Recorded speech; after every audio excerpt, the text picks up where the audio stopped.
Il y a un peu plus de 6 mois, le film d'El Hoyo est sorti, un film espagnol pour la plateforme internet Netflix. Je suppose que vous, comme moi, avez eu certains doutes la première fois que vous l'avez vu, alors je me suis donné la tâche d'enquêter et comme le titre l'indique ici, j'explique la fin confuse. Le trou, cela commence par un homme qui se réveille dans ce qui semble être une prison, aux côtés d'un compagnon très particulier. Il n'y a pas de bar ou d'agent de sécurité ici, ce sont des chambres presque vides, à l'exception de quelques lits et d'une station de lavage, avec un trou au centre qui permet à ceux d'en haut de voir ceux en dessous. Cet homme mystérieux, qu'ils appellent Goreng, découvre que ce trou est en fait un tunnel à travers lequel passe une énorme plateforme pleine d'assiettes de nourriture. Le problème est que tout le monde doit le partager et, au moment où il atteint son niveau, tout est mordu, sale et à moitié mangé, ce qui signifie que les autres ci-dessous n'ont plus rien.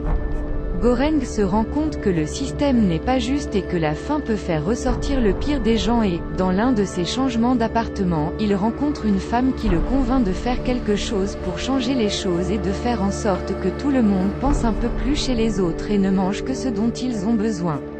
Il est clair que si tout le monde ne prend que sa part, tout le monde peut manger, mais l'égoïsme et la peur sont des forces très puissantes, alors Goreng doit trouver un moyen de les convaincre.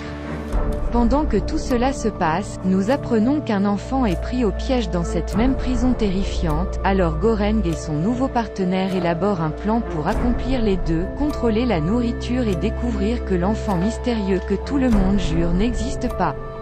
Dans leur mission, ils découvrent que la prison est plus grande qu'ils ne le pensaient et que certains étages doivent recourir au cannibalisme pour survivre. En outre, ils pensent qu'ils devraient envoyer un message au directeur de prison afin qu'il sache à quel point tout est injuste. Ça, au début, ils pensent qu'ils peuvent le faire avec une panna cotta intacte, mais lorsqu'ils découvrent que s'il y avait une fille piégée, ils décident quel est le message et la font monter sur la plateforme pour se rendre à la cuisine et au gestionnaire. Goreng reste et il est clair qu'il ne pourra pas survivre après cela, et là, il retrouve le même compagnon qui, au début, a essayé de le manger. Qu'est-ce que tout cela signifie?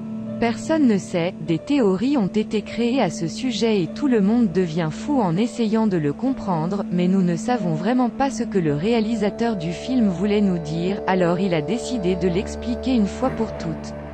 Galder Gaztelu Urrutia, le réalisateur du film, a déclaré « Pour moi, ce niveau inférieur 333 n'existe pas.